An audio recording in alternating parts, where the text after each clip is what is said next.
Jangan lupa datang ke Pengadilan Negeri Surakarta dengan agenda pembuktian dokumen dari pihak tergugat. Kita saksikan kehadiran Jokowi beserta ijazahnya di Pengadilan Negeri Surakarta. Mari bersama kita jadikan tempat ini menjadi catatan sejarah untuk NKRI. Merdeka! Ya, kalau diminta oleh Yang Mulia Hakim, saya akan datang, terutama untuk menunjukkan ijazah asli dari SD, SMP, SMA, sampai S1 akan saya tunjukkan semua. GM yakni Top Taufan dan Bangun Sutoto. Persidangan kali ini agendanya pembuktian dari para tergugat. Ini sidang yang pasti banyak sekali ditunggu-tunggu. Ada 4 tergugat. Pertama, tergugat 1 Joko Widodo, tergugat 2 Rektor UGM Profesor Ova Emilia, tergugat ketiga Wakil Rektor UGM Profesor Wening Udasmoro, dan tergugat 4 Mabes Polri. Yang paling banyak ditunggu publik adalah pengajuan alat bukti dari Joko Widodo sebagai tergugat 1. Ada beberapa alasan mengapa momen ini sangat ditunggu-tunggu publik. Bahkan tim pengacara penggugat yang dipimpin oleh lawyer senior asal Kota Solo, Dr. Muhammad Taufik, membuat video khusus mengajak masyarakat datang beramai-ramai menghadiri persidangan tersebut. Kenapa sih mesti datang rame-rame ke pengadilan ini? Ada beberapa alasan. Pertama, ini adalah persidangan yang pertama juga ya, di mana sang hakim menerima gugatan terhadap ijazah mantan Presiden Joko Widodo. Dalam 2 persidangan sebelumnya, baik di Pengadilan Negeri Surakarta maupun di Pengadilan Negeri Sleman, Yogyakarta, hakim menolak mengadili dengan alasan kompetensi absolut ya. Ini bukan kewenangan mereka untuk mengadilinya karena ini adalah ranahnya Pengadilan Tata Usaha Negara. Kalau diperluas dengan keluarganya, yakni anaknya Gibran Rakabuming yang sekarang menjadi wakil presiden, Pengadilan Negeri Jakarta Pusat juga menolak mengadili gugatan perdata sebesar 125 triliun karena dugaan tidak memiliki ijazah SMA Gibran ini ya. Alasannya sama, juga kompetensi absolut. Jadi ini kewenangan dari PT UN. Jadi sangat terkesan atau setidaknya muncul persepsi bahwa aparat penegak hukum termasuk pengadilan negeri sangat melindungi Jokowi dan keluarganya. Sebelumnya kan soal ijazah Jokowi juga sudah diadukan ke Barreskrim Mabes Polri, dan kemudian keputusan Barreskrim Mabes Polri bahwa ijazah Jokowi itu asli. Itu sampai 2 kali ya, gelar perkara pertama dipersoalkan, kemudian dilakukan gelar perkara khusus, hasilnya sama. Katanya ijazah Jokowi itu asli atau identik dengan 3 ijazah pembanding milik teman-temannya. Alasan kedua, mengapa persidangan kali ini layak untuk disimak, ini dengan ditolaknya eksepsi kubu Jokowi, maka persidangan ini akan menjadi momen pertama bagi publik untuk bisa menyaksikan dan menguji soal keabsahan ijazah Joko Widodo. Sebelumnya sempat kok ditunjukkan oleh penyidik Polda Metro Jaya kepada para tersangka, ada 8 orang tersangka dalam 2 klaster. Tapi kan pada waktu itu mereka cuma ditunjukin saja gitu ya. Nggak boleh dipegang, apalagi diraba, apalagi ditusuk-tusuk, itu seperti yang dikatakan oleh salah satu pengacaranya dari Egy Sujana pada waktu itu, yang dia meyakini bahwa itu ijazahnya asli karena dia sudah bukan hanya memegang tapi juga menusuk-nusuk. Nggak boleh ya. Pengacara yang lain juga menyatakan bahwa nggak seperti itu. Mereka cuma hanya bisa melihat saja. Ya, teman-teman, selamat datang kembali di channel ini. Roy Suryo CS tuding proses hukum kasus ijazah Jokowi sebuah pelanggaran HAM. Ini alasannya. Nah, kasus ijazah Pak Jokowi ini teman-teman, ya sampai Roy Suryo tersangka dalam kasus ini, sehingga setelah itu Roy Suryo menuding bahwa proses hukum dalam kasus ijazah Pak Jokowi ini ada sebuah pelanggaran HAM katanya, sehingga mereka melaporkan ini ke Komnas HAM, dan tentu kita nantinya akan mendengarkan ya bagaimana dengan hasil ya laporan mereka dari Komnas HAM, bagaimana tindak lanjut di dalam hal ini, apakah memang ada tindak lanjutnya atau memang tidak ada, teman-teman. Oke, di sini dikatakan bahwa tersangka kasus ijazah Jokowi T. Fauziat menuding proses hukum kasus ijazah di Polda Metro Jaya sebagai sebuah pelanggaran hak asasi manusia. Nah, kata Dr. Tifa ini ya dia menuding proses hukum kasus ijazah di Polda Metro Jaya sebagai sebuah pelanggaran hak asasi manusia.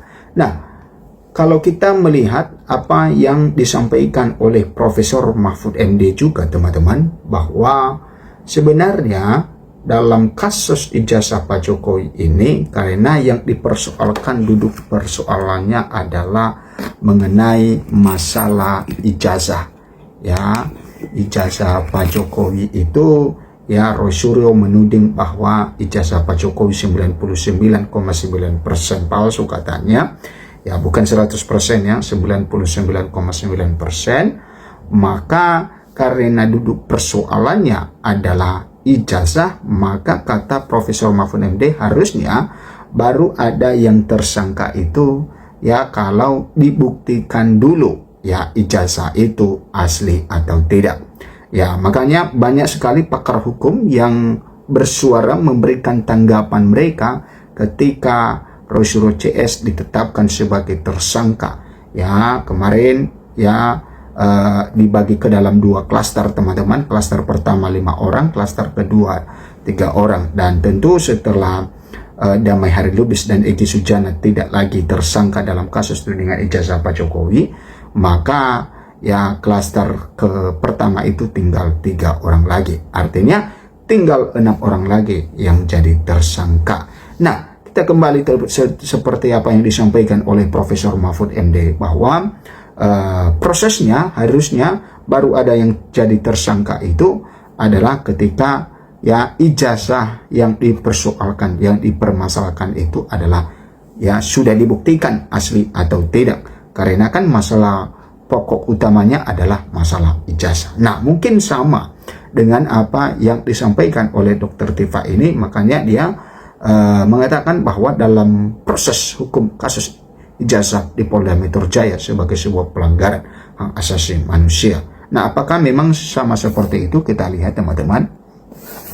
Nah, pasalnya kata Tifa, ketika statusnya masih saksi hingga tersangka, Polda Metro Jaya belum memeriksa saksi dan ahli dari pihaknya. Nah, ternyata bahwa ini pengakuan dari Dr. Tifa mengatakan bahwa semenjak, ya, dia sebagai saksi kemudian naik, ya, sebagai statusnya tersangka sampai tersangka teman-teman, maka saksi dan ahli dari mereka itu, ya, belum juga diperiksa oleh Polda Metro Jaya. Ya, harusnya itu diperiksa katanya, ya, karena itu adalah bisa mengeringankan hukuman mereka dan lain sebagainya, ya, namanya saja saksi dan ahli meringankan.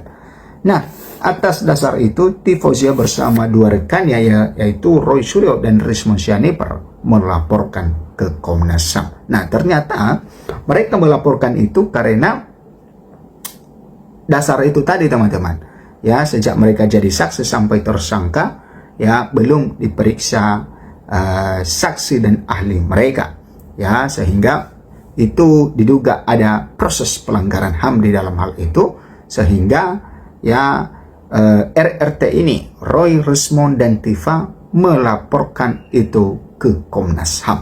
Nah, yang kami laporkan sebagai sebuah diskriminasi berat, pelanggaran HAM berat adalah bahwa mulanya dari kami menjadi saksi kemudian naik menjadi terlapor, lalu naik menjadi tersangka, kami sama sekali belum diberi kesempatan untuk memanggil saksi dan ahli-ahli kami, ujarnya.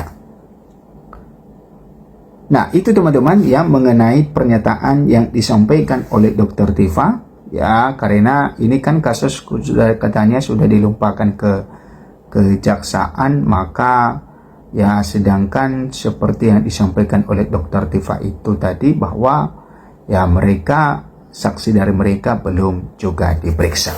Nah, Ketua Komisi 3 DPR Keadilan Restoratif kasus ijazah palsu Jokowi sejalan KUHP KUHAP baru. Nah, Ketua Komisi 3 DPR RI Habibur Rahman memberi perhatian terhadap penghentian perkara dugaan fitnah ijazah palsu Presiden ke-7 RI Joko Widodo atau Jokowi. terhadap dua tersangka yaitu Egy Sujana dan Damai Hari Lubis. Dia menilai penerapan mekanisme keadilan restoratif